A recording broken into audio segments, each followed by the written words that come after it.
Advanced courses తో పాటు first year నుండే campus recruitment training leading companies లో 13,000 plus placements with 13.5 lakhs highest package. Jammu Kashmir Anantnag జిల్లాలో ఉగ్రదాడికి పాల్పడిన ముష్కర్లను గుర్తించే పనిలో నిఘా వర్గాలు నిమగ్నమయ్యాయి. దాడికి పాల్పడిన ఉగ్రవాదుల కోసం భద్రతా సంస్థలు తీవ్రంగా గాలిస్తున్నాయి. ఈ నేపథ్యంలో 3 ఉగ్రవాదుల ఊహా చిత్రాలను విడుదల చేశాయి.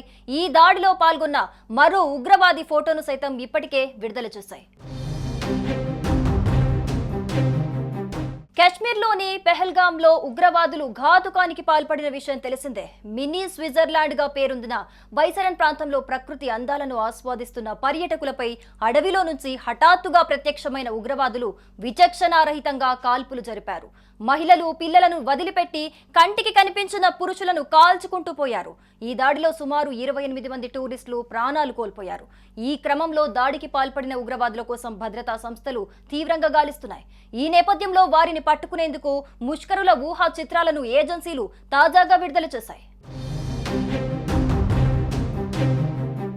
3 ఉగ్రవాదులకు సంబంధించిన ఫోటోలను విడుదల చేశాయి. ఉగ్రవాదులను హతమార్చేందుకు, ఆ భయంకర దాడి వెనుక ఉన్న క్రూరమైన ప్రణాళికను వెలికి తీసేందుకు భద్రతా సంస్థలు అన్ని విధాలుగా ప్రయత్నిస్తున్నాయి. పాకిస్తాన్ కు చెందిన లష్కర్-ఏ-తోయిబా అనుబంధ సంస్థ రెసిస్టెంట్ ఫ్రంట్ ఉగ్రదాడికి బాధ్యత వహించింది. ఉగ్రవాదులను పట్టుకునేందుకు ఈ స్కెచ్లు కీలకం కానున్నాయి. జమ్మూ కాశ్మీర్లో ఉన్న స్థానికులు ఎవరైనా ఇందులో కనిపిస్తున్న వారి ఆచూకీ తెలపాలని పోలీసులు కోరారు. ఇక పహల్గాం ఉగ్రవాద దాడిలో దాదాపు 8 నుంచి 10 మంది ఉగ్రవాదులు పాల్గొన్నట్లుగా సమాచారం అందుతోంది.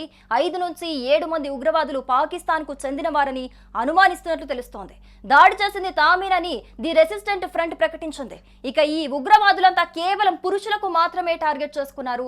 మహిళలు, పిల్లల్ని ఏమీ చేయలేదు. వారి జోలికి కూడా రాలేదు. ఒకవేళ అడ్డొచ్చినా ఏమీ చేయలేదు. ఇక ముస్లిమా కాదా అని వివరాలు అడిగి తెలుసుకున్నాకే కాల్చారు. ఐడి కార్డులో పేరు చూసి మరీ కాల్చేశారని ప్రత్యక్ష సాక్షులు చెబుతున్నారు. మరోవైపు కాశ్మీర్లో కేంద్ర హోంమంత్రి అమిత్ షా సందర్శించారు. ఈ దాడిని ఉగ్రదాడికి సంబంధించిన మృతులకు శ్రీనగర్ కాలనీలో నివాళులర్పించారు. ఈ సందర్భంగా బాధిత కుటుంబాలతో మాట్లాడైతే ఓదార్చారు అమిత్ షా. వారికి అన్ని విధాల సహాయ సహకారాలు అందిస్తామని కూడా హామీ ఇచ్చారు. అంతేకాదు ఘటన ప్రాంతాన్ని కూడా సందర్శించారు.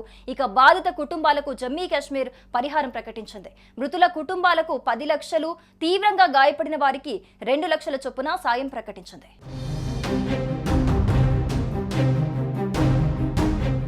సుమన్ టీవీలో మీ పర్సనల్ అండ్ బిజినెస్ ప్రమోషన్స్ కోసం కింది నెంబర్కి కాంటాక్ట్ చేయండి.